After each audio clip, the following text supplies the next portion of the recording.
तीसरा क्वेश्चन कह रहा है निम्नलिखित के मान गुणनखंड की सहायता से ज्ञात कीजिए। पहला क्वेश्चन कह रहा है 23 गुणे 72 प्लस 70 गुणे 72।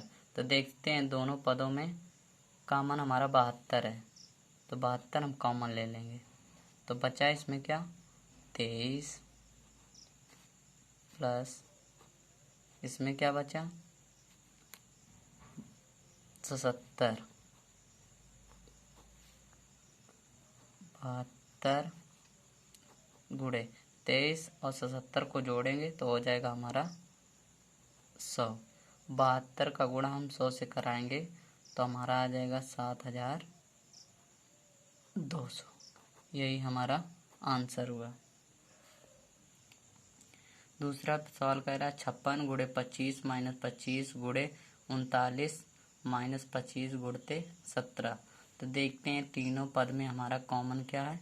इसमें भी 25, इसमें भी 25, इसमें भी 25 है, तो तीनों पदों में हमारा कॉमन हो जाएगा 25। तो इसमें बचा कितना 56, इसमें बचेगा माइनस का 39, इसमें बचा कितना माइनस का 17। तो 25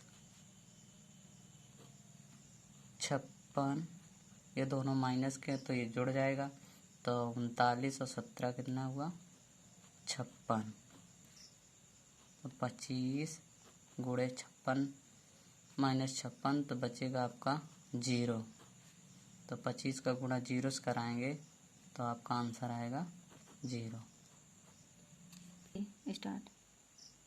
इसमें दे रहा है तीसरे क्वेश्चन में 27 गुणे 47 प्लस 55 गुणे 8 प्लस 27 गुणे 53 प्लस 45 गुणे 8।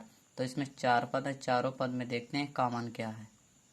तो सबसे पहले इसमें देख लेते हैं 27 गुणे 47, इसमें भी है तीसरे नंबर पे 27 गुणे 53। तो इसको हम क्या करेंगे इस वाले पद को इधर एक साथ रख देते हैं। तो 27 गुणे 47 प्लस तीसरा पद में 27 गुणे 53 और इस पद को और इस पद को एक साथ रख देते हैं।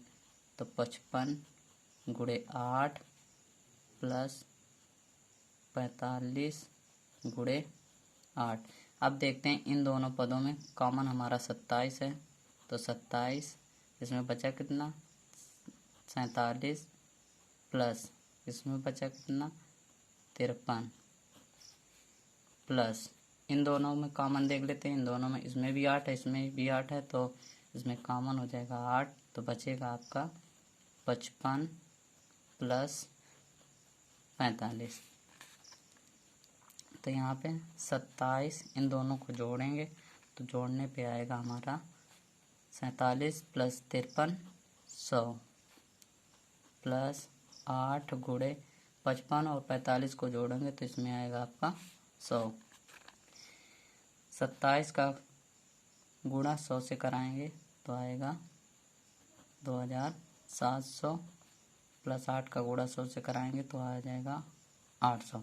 अब 2700 प्लस 800 को जोड़ेंगे तो आपका आएगा 3500। यही हमारा आंसर हुआ।